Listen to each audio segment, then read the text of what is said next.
Assalamualaikum warahmatullahi wabarakatuh. Bagaimana kabarnya semua? Mudah-mudahan sehat selalu ya. Baik, kita kembali lagi bersama dengan pembelajaran IPA dia bersama dengan Ustazah Asri. Nah, untuk hari ini kita akan belajar tentang asam basa. Nah, asam basa itu apa? Nah, kita akan pelajari di hari ini ya. Oke, sebelumnya kita awali dulu dengan membaca doa terlebih dahulu. Berdoa dipersilakan. Ya, berdoa selesai. Oke anak-anak, pada pembelajaran kali ini, yang harus kalian bisa ya setelah menyimak video ini dan kemudian kalian mengerjakan tugasnya juga ya, kalian harus bisa mengidentifikasi ciri-ciri dari asam, harus bisa mengidentifikasi ciri-ciri dari basa. Kemudian kalian juga harus tahu tuh cara mengidentifikasi sifat larutan menggunakan indikator alami, dan kemudian menjelaskan cara mengidentifikasi sifat larutan menggunakan kertas lakmus, menjelaskan cara identifikasi sifat larutan menggunakan indikator universal. Apa sih ini semua? Nah, ini kita akan bahas, jadi sebentar lagi kalian akan paham, oke?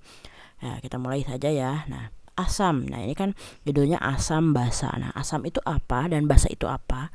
Nah, untuk asam itu adalah senyawa atau zat yang menyebabkan rasa masam pada berbagai materi. Jadi, materi yang kita yang kita temui dalam kehidupan sehari-hari, kemudian dia rasanya masam, maka dia termasuk zat yang asam. Ya, nah asam ini dibagi menjadi dua jenis, yaitu ada asam organik dan asam anorganik ya. Nah, asam organik itu adalah asam yang berasal dari makhluk hidup. Ya, jadi makhluk hidup memproduksi asam, nah maka disebutnya asamnya itu adalah asam organik. Nah, kemudian ada juga asam anorganik, itu adalah asam yang tidak berasal dari makhluk hidup. Artinya itu adalah buatan manusia yang didapat dari mineral-mineral yang ada di bumi ya. Itu. Baik, nah asam organik ini adalah punya ciri-ciri ya. Nah, kalau misalnya punya ciri-ciri berarti nanti kita bisa membedakan. Ciri-cirinya itu adalah senyawa asam itu punya atom karbon ya. Jadi atom karbon itu apa sih? Atom itu adalah bagian terkecil dari unsur. Nah, kemarin kan kalian sudah belajar tentang unsur. Jadi unsur kalau dibagi-bagi lagi sampai yang paling kecil itu dia punya atom. Nah, atom karbon, mana karbon ini salah satu unsur juga ya, jenis unsur. Ya C. Nah, ini biasanya kalau kalian lihat ya, misalnya kalian ngebakar sesuatu gosong. Nah, yang gosong itu adalah termasuk unsur karbon. Nah, itu kalau dibagi lagi sampai partikel yang paling kecil itu disebutnya atom. Ya. Nah, oke. Asam organik ini dihasilkan oleh tumbuhan ya. Beberapa diantaranya itu adalah yang pertama asam sitrat. Nah, asam sitrat itu adalah rasa asam atau senyawa asam yang muncul pada buah jeruk dan buah lemon. Jadi buah jeruk dan buah lemon itu disebutnya asam sitrat. Kemudian ada juga asam maleat. Nah, asam maleat ini adalah rasa masam pada buah apel dan buah pir.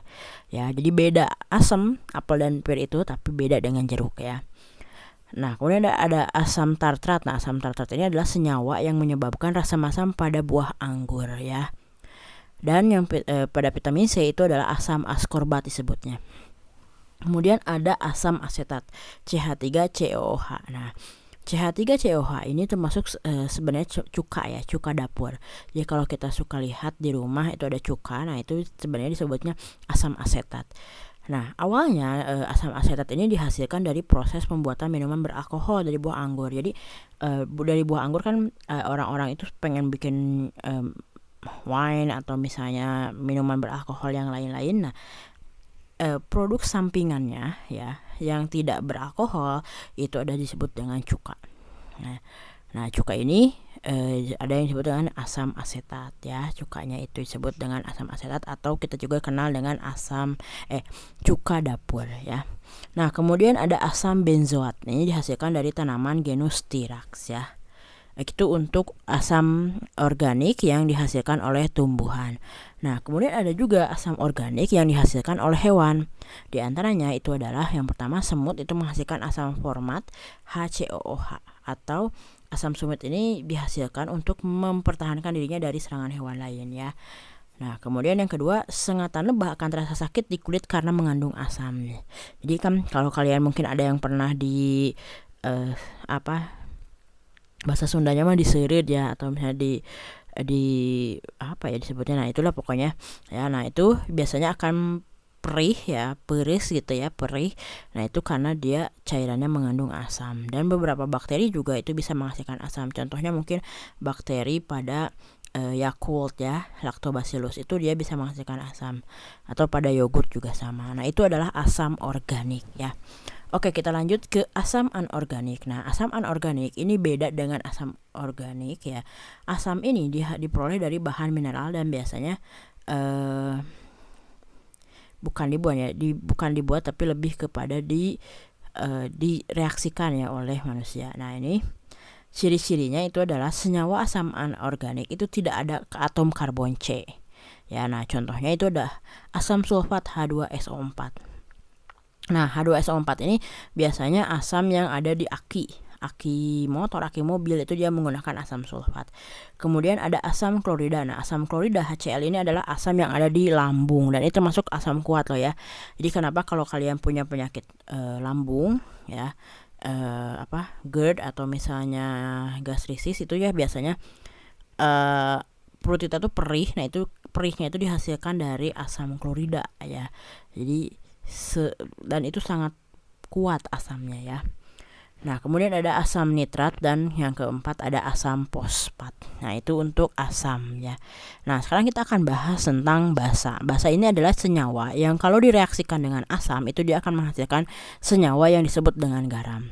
Nah, sifat basa ini adalah sifat yang ditunjukkan, yang bisa kita prediksi, yang bisa kita tes gitu ya, cek gitu, itu adalah rasanya yang pahit dan licin. Nah, ini biasanya basa ini terkandung dalam sabun. Jadi sabun di rumah ya, mau itu sabun mandi, sabun cuci piring, deterjen, apapun itu dia adalah basa ya. Nah, basa yang larut dalam air disebut dengan alkali ya. Nah, contoh-contohnya ada natrium hidroksida NaOH. Nah, ini digunakan untuk membuat sabun keras ya. Jadi kalau kalian mau DIY di rumah bikin sabun, nah itu bisa dengan menggunakan natrium hidroksida, atau dikenal juga kalau di pasar itu kalian kalau mau beli itu adalah soda api ya. Jadi lemak-lemak itu dari minyak, kayak minyak kelapa, minyak jagung, minyak kelapa sawit itu digabungkan, dicampur dengan natrium hidroksida, itu dia akan menggumpal, akan mengeras, dan itu nanti akan berubah menjadi sabun ya. Nah, kemudian yang kedua itu ada amonia. Ini digunakan untuk bahan pupuk ya. Dan yang ketiga ada kalsium hidroksida CaOH2. Itu digunakan untuk para petani untuk mengurangi keasaman tanah. Nah, ini kemudian aluminium hidroksida AlOH3 itu biasanya digunakan untuk obat sakit mah. Nah, kenapa sih obat mah itu menggunakan basa? Karena tadi kan dijelaskan bahwa pada penyakit mah, nah kalian itu kan kita itu kalau sakit mah perih, karena itu kenapa perih, karena lambung memproduksi HCl. Nah, kenapa sampai lambung itu memproduksi HCl? Karena HCl ini berfungsi untuk membunuh bakteri yang masuk ke dalam tubuh melalui mulut ya.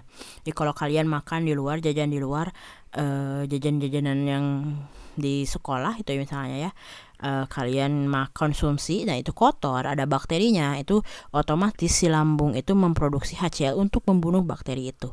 Nah, ketika diproduksi itu kan asam ya, bayangkan HCl kalau kena tangan kita itu minimal gatel, itu bisa lebih parah, itu bisa melepuh ya. Nah, bayangkan ini ada di perut. Nah, di perut ketika diproduksi, apalagi lambung itu bekerjanya dengan meremas-remas, jadi seperti merusak sebenarnya kan. Nah, makanya untuk meredam HCl itu dijadikan netral ya, jadi jadikan tidak ada asam atau basa, maka minum obat mah yang isinya itu mengandung AlOH3 itu untuk meredam, menetralkan dari asam HCl ya itu. Nah, ada yang disebut dengan tingkat keasaman ya. Tingkat keasaman ini untuk mengukur seberapa asam zat-zat yang ada di sekitar kita itu. Nah, tingkat keasaman ini dinilai dari angka 1 sampai 14 ya. Kalau larutannya itu bersifat asam, itu tingkat keasamannya itu pH-nya, disebutnya pH ya, itu di bawah 7. Jadi yang asam banget itu 1 berarti ya. Yang hampir asam gitu ya, yang sedikit asam itu 6. Berarti rentangnya itu 1 sampai 6 ya. Itu untuk yang bersifat asam. Kalau bersifat basa itu tingkat keasamannya pH-nya itu di atas 7 ya, dari 8 sampai 14. Paling basa itu 14 ya. Dan kalau misalnya larutannya netral atau zatnya netral, itu tingkat keasamannya itu paling sama dengan 7. Nah, yang 7 itu biasanya air ya. Air minum H2O itu adalah 7 biasanya. Kecuali kalau memang si airnya itu mengandung zat asam atau basa. Nah, kita akan bahas juga ini garam ya. Tadi kan dibahas di basa. Kalau misalnya basa dicampur asam itu akan menghasilkan garam. Jadi garam itu memang senyawa yang terbentuk dari reaksi antara asam dengan basa. Ya, dan reaksinya itu disebut dengan reaksi netralisasi ya. Jadi netral. Kenapa jadi netral? Karena garam, bayangkan, asam yang bersifat asam, basa juga yang bersifat basa, itu ketika digabungkan, misalnya itu ada pH 1 dengan pH 14 digabungkan, itu bisa jadi netral ya. Jadi garam netral. Jadi tidak asam, tidak basa, dia netral aja gitu sifatnya. Nah, tapi garam juga ada yang bersifat asam, atau garam juga ada yang bersifat basa, atau bahkan yang netral ya, tentu saja. Nah, kalau garam netral ini berarti terbentuk dari garam yang terbentuk dari basa kuat dengan asam kuat ya. Nah, garam ini biasanya pH-nya itu sekitar sama dengan 7 ya. Nah, contohnya NaCl. Nah, NaCl ini adalah natrium klorida atau kita kenal dengan garam dapur, karena garam yang ada di dapur di rumah kita itu adalah semuanya NaCl ya. Kemudian ada KCl, ada K2SO4, ada MgSO4, ada NaNO3, KBr, dan NaBr. Itu garam netral. Kenapa? Karena semua ini terbentuk dari asam kuat dan basa kuat. Ya, kemudian ada garam asam. Nah, garam asam ini itu adalah garam yang dihasilkan dari basa lemah dengan asam kuat. Jadi, asam kuat digabungkan dengan basa yang lemah, tentu yang muncul adalah asam ya. Jadi, sifat asamnya itu masih muncul, salah satunya dengan tingkat keasaman atau pH-nya. Maka pH-nya itu pasti di bawah 7 ya untuk garam asam. Contohnya itu ada NaH4NO3, ada NH4Cl, ada NH4 2 kali SO4, ada FeCl2 ya. Nah, itu. Nah, kalau garam basa itu berarti garam yang dibentuk dari basa kuat dengan asam lemah. Ya, jadi yang muncul sifatnya itu adalah sifat basa. Dan pasti garam basa ini dia akan mempunyai pH di atas 7 ya. Nah, ini contohnya ada NaCN, CH3CONa, K2CO3, KCN, KF, dan BaCO3 itu ya. Oke, nah sekarang kita coba ya bagaimana sih cara menguji apakah larutan itu asam atau larutan itu basa. Nah, kita bisa menggunakan indikator asam basa. Indikator asam basa itu ada 3 sebenarnya ya. Ada kertas lakmus yang ini ya. Nah, ini kertas lakmus, ada merah, ada lakmus merah dan lakmus biru. Kemudian ini ada indikator universal. Nah, kalau misalnya lakmus merah dan lakmus biru itu sebenarnya cuma buat ngetes aja mana asam mana basa. Kalau indikator universal itu bisa sampai mengukur pH-nya. Dan yang ketiga ini adalah pH meter ya. Nah, kita semuanya punya ya, jadi kita bisa pakai. Cuman saya nggak akan pakai pH meter sih untuk demonstrasi kali ini. Nah, sekarang kita akan bahas juga tentang indikator alami. Jadi ternyata tidak hanya yang tadi, tapi ada juga indikator alami. Nah, indikator alami ini mungkin pernah digunakan ya sebelum ditemukan kertas lakmus, mungkin pernah digunakan. Nah, indikator ini dibuat dari ekstrak tumbuh-tumbuhan ya.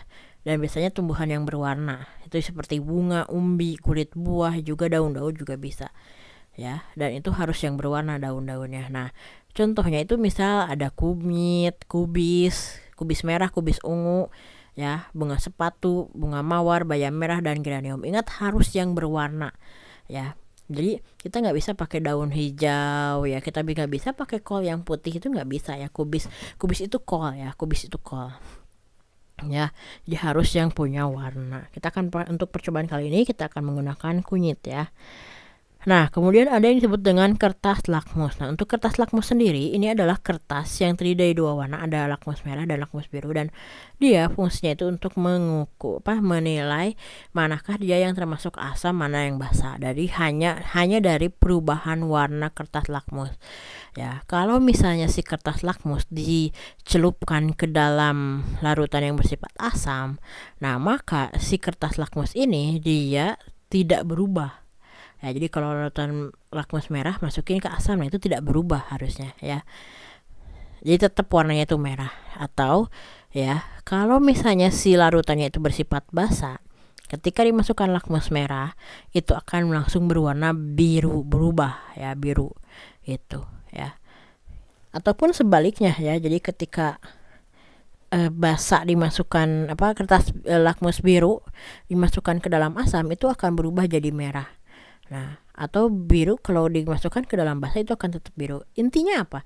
Intinya jadi kertas lakmus itu, kalau lakmus merah itu bersifat, kalau larutan asam itu dia bersifat memerahkan kertas lakmus.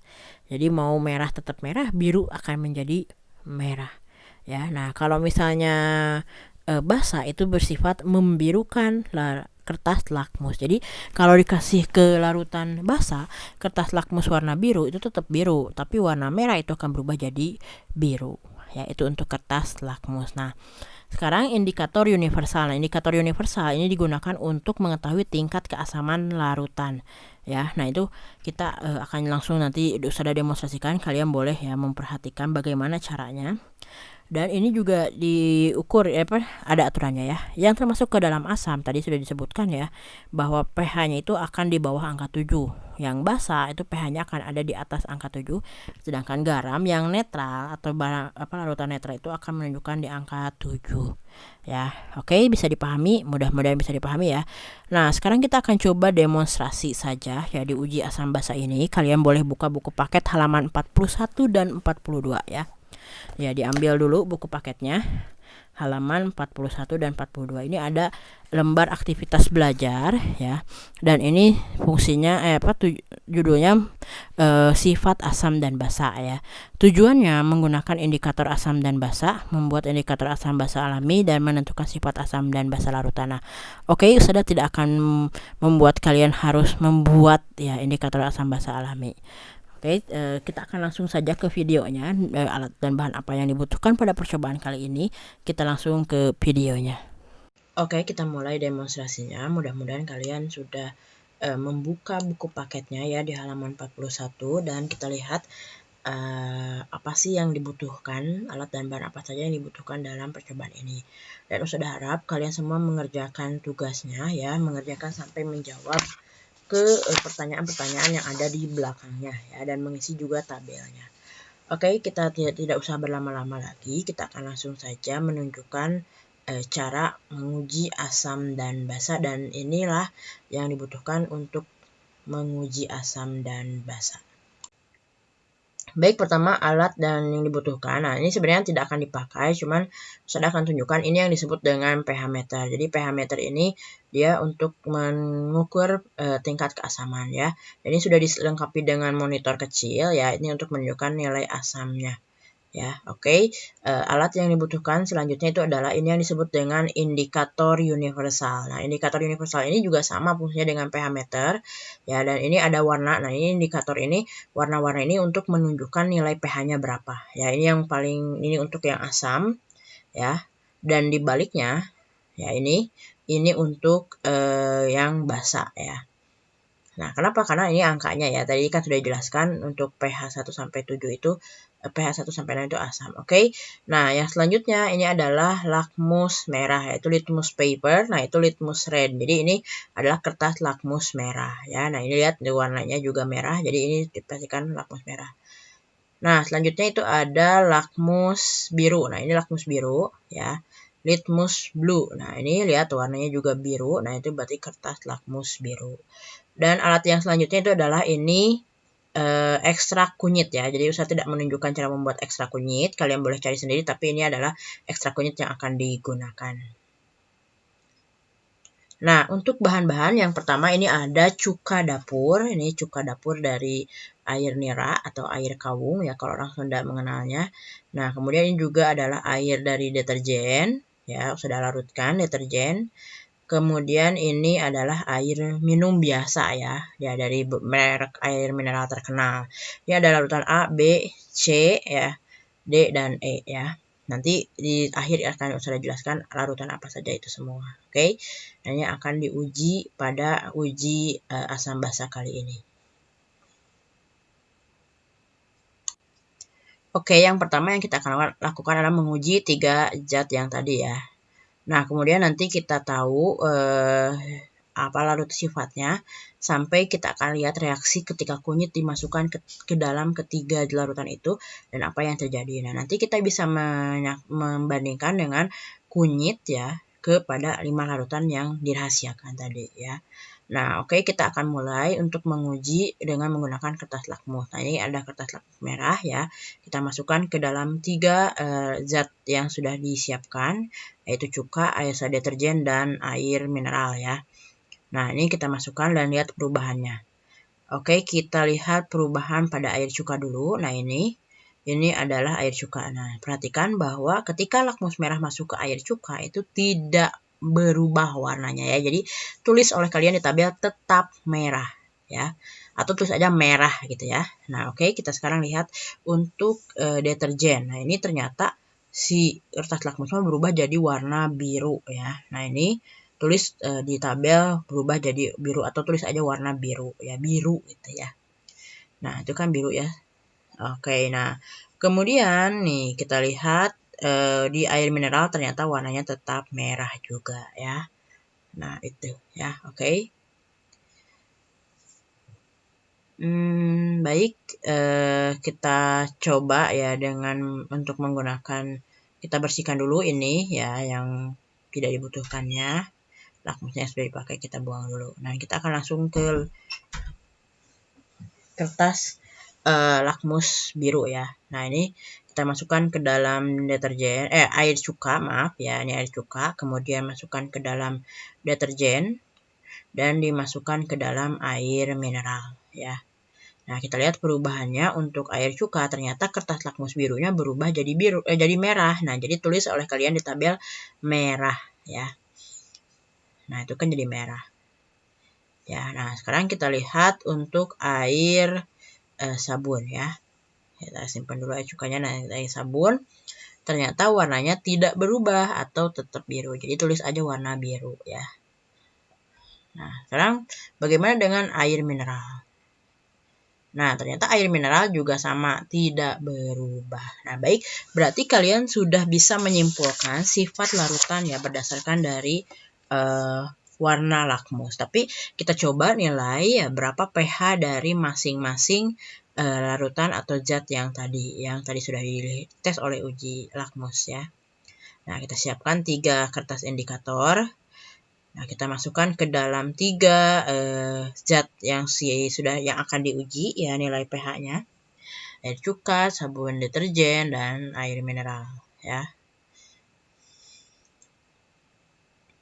Oke, kita diamkan sesaat. Sebenarnya langsung berubah ya. Jadi kita ambil juga. Nah, tadi yang di covernya itu kan ada nilai pH ya. Nah, ini kita harus perhatikan nih. Kita bandingkan. Kita cari warna yang sama ya. Nah, kalau sama berarti dialah nilai pH-nya. Nah, kita lihat ini angka 0 sudah pasti tidak sama, angka 1 juga tidak, angka 2 tidak. Nah, ini ya, kalau kata Usada ini yang paling mirip itu di pH 3. Berarti air cuka ini dia punya pH yang bernilai itu 3. Jadi kekuatan asamnya ada di nilai 3 ya. Itu menurut saya ya. Kalian bisa lihat kan sama banget ya dengan angka 3 ya. Oke, nah ini untuk deterjen ya. Nah, deterjen ini kita samakan juga ya. Nah, ini tidak ada ya warna biru itu, warna biru di baris ketiga itu ternyata lebih ke basa. Jadi kita lihat di larutan zat yang basa. Nah, lihat. Nah, mana nih yang paling mirip nih? Ya, oke. Tidak terlalu jelas, jadi dibersihkan dulu ya. Nah, kita lihat. Nah, mana yang paling mirip? Antara 11 dengan 12 ya. Nah, coba menurut kalian 11 atau 12 ya. Nah, menurut Ustazah sih ini lebih mirip ke pH 12 ya. pH 11 atau 12 ya. Pokoknya itu antara 11 dan 12. Tapi lebih mirip ke 12. Nah, oke. Itu. Nah, sekarang kita uji untuk air mineral ya. Nah, air mineral ini mana sih yang paling cocok? Nah, air mineral ini, nah, ini 6 atau 7 nih antara itu ya, 6 dan 7.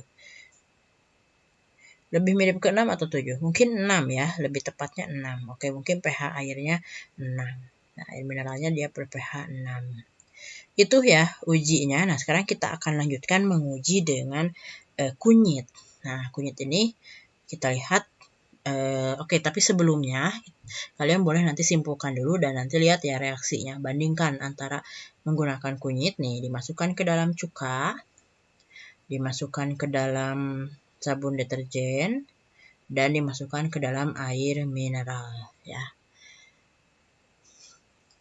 Oke, nah dilihat ternyata warnanya ini tetap ya mirip, cuman lebih muda ya. Jadi lebih muda, lebih ke mirip warna kuning ya. Tapi sebenarnya nggak jauh beda dengan kunyit asli ya. Ini bereaksi pada asam yang pH-nya tadi 3.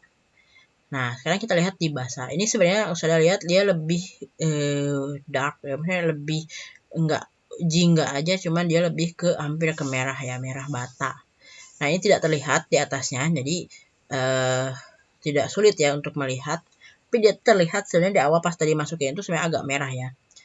Nah, sudah coba ya dengan menggerakkan handphone, kameranya itu, kamera handphone itu untuk melihat ke sisi yang lebih pas ya, dicabut nih. Nah, ini kurang jelas cuman ya agak silau. Cuman coba perhatikan itu lebih ke warna merah ya. Jadi ingat, kunyit dimasukkan ke basa itu berubah jadi merah ya, merah bata. Nah, sekarang kalau ke air mineral gimana? Oke, tidak terlalu banyak perubahan ya. Hampir mirip dengan aslinya tuh, lihat tuh bandingkannya, sama dengan awalnya ya. Nah, itu. Silahkan kalian boleh tulis ya.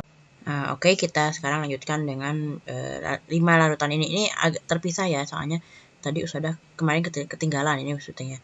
Ini kita dimasukkan ke dalam larutan A, ternyata kertas lakmusnya merah ya. Kemudian kita masukkan lakmus merah ke dalam larutan B, ternyata berubah jadi biru. Cuma langsung hilang ya.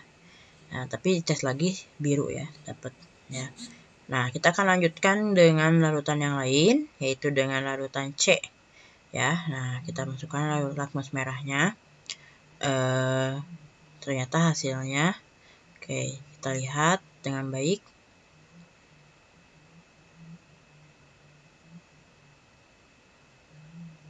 Nah, ya coba perhatikan baik-baik, ada warna biru ya.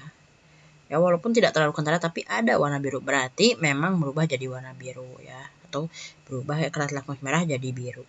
Nah, kita masukkan ke dalam larutan D. Nah, ternyata di larutan D itu tidak berubah warna ya. Tetap merah. Nah, sekarang yang E.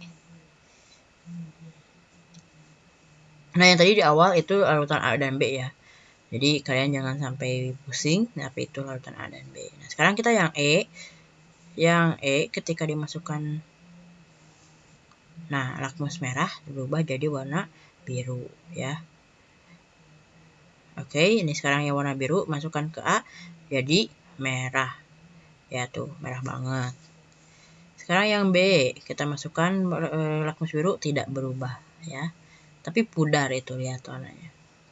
Yang C, kita masukkan lakmus biru. Nah, sama tidak berubah juga ya, tetap biru. Sekarang yang D, kita lihat yang D. Ketika masukkan tidak berubah juga ya. Nah, yang E sama tidak berubah juga ya, tetap biru. Ya. Nah, oke, sekarang kita uji pH-nya ya menggunakan indikator universal untuk kelima larutan atau kelima zat yang dirahasiakan ini. Ya, jadi nanti kalian, jadi biar nggak, kenapa sih harus tidak dikasih tahu? Itu biar kalian itu nggak ngebayang-bayangin sifatnya, tapi harus lihat nih hasil ujinya. Oke, kita masukkan ya si kertas indikator universalnya ke dalam larutan A. Nah, kita langsung cek ya, berapa nilai pH pada larutan A ya. Nah, ini pastikan semuanya terkena oleh zatnya ya. Nah,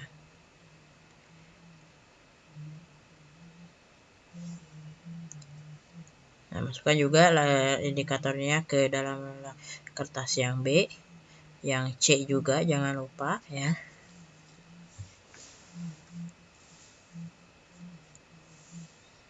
Seperti itu. ya, harus tercover semuanya.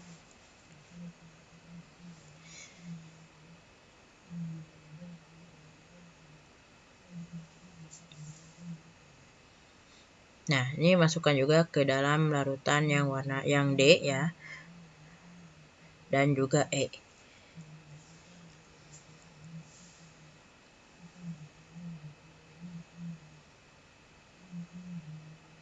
Nah, seperti itu ya. Oke, sekarang tapi ini lihat yang B itu pudar, tapi oke lah, nanti kita coba ganti ya.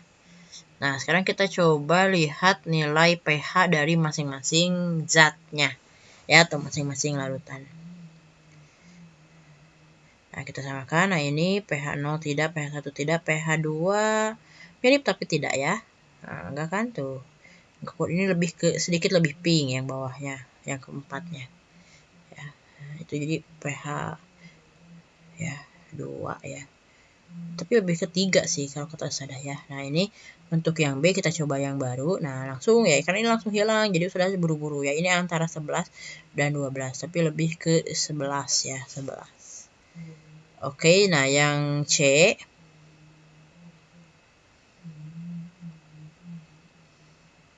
Nah, ini juga sama, dia di anti ini di angka 9 ya, atau 10. 9 sih kayaknya ya, 9. Ya. Nah, untuk yang D. Nah, yang D itu di angka lebih ke 8 ya. 8. Nah, yang terakhir yang E. Ini ada di angka 9 ya, 9. Oke. Itu untuk uji pH. Sekarang kita tes dengan kunyit ya, larutan kunyit. Kita masukkan ke semua larutannya dan perhatikan oleh kalian. Nah, ini jadi warna kuning, ini merah tapi jadi pudar. Yang ini jadi kuning. Ini belum terlihat perubahannya, ini kuning juga. Nah, lihat ya, ini tuh tadi tuh merah, sempat merah tapi langsung pudar. Nah, itu kan aneh ya. Larutan apa yang bikin kayak gitu? Tadi kertas indikator universal langsung pucat. Yang ini langsung hilang warna merahnya. Gitu ya. Nah, oke, ini adalah larutan A. Nah, zat A ini ternyata warnanya jadi seperti itu ya. Nah, kalian coba bandingkan, itu lebih mirip ke warna yang mana? Sama enggak ya? Mirip sih sebenarnya, cuman mungkin agak sedikit muda ya. Nah, ini sudah kalian lihat tadi sempat merah tapi warnanya jadi pudar seperti itu ya. Ini sifatnya kurang, nggak bisa langsung pasti sih sebenarnya, karena dia tuh berubah langsung ya. Karena nanti kita lihat ya fungsinya apa, jadi wajar sebenarnya. Oke, kita lihat dulu yang C. Nah, ini lihat itu mirip agak merah ya, agak merah, lebih tua gitu warnanya tuh. Nah, ini pucat ya, seperti itulah gitu. Tapi warnanya jingga ya, ini juga sama ya. Oke, nah kalian silahkan tulis ya warnanya, perubahan warnanya pada kunyit yang ada di tabel ya. Nah, oke,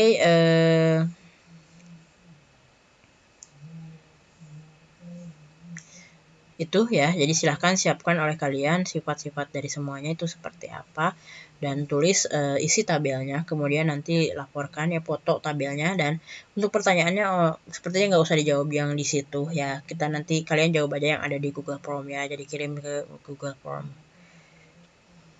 ya. Oke, kita akan bahas ini larutannya apa sih. Nah, ini kenapa bisa sampai hilang langsung. Nah, ini adalah Baiklin ya. Jadi yang B itu adalah Baiklin, tuh lihat langsung hilang. Nah, sifat Baiklin itu kan memutihkan, menghilangkan warna. Jadi enggak aneh kalau misalnya warna-warna langsung hilang. Itulah sifat Baiklin. Tapi dia sempat menunjukkan karena warnanya itu sempat tadi merah, terus yang lakmus merah jadi biru ya, biru tetap biru, dan pH-nya juga di atas 7. Nah, itu dia sebenarnya basah, cuman karena punya sifat untuk melarutkan nih, seperti lihat nih, menghilangkan warna, maka jadi dia pemutih ya. Ya. Baiklin itu natrium hipoklorit ya, nama senyawanya. Nah, kita lihat apa aja sih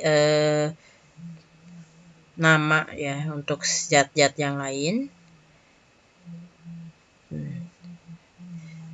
Oke, nah ini adalah jeruk limau ya, jeruk limau. Dia pasti sebenarnya asam kan. Nah, ini obat mah.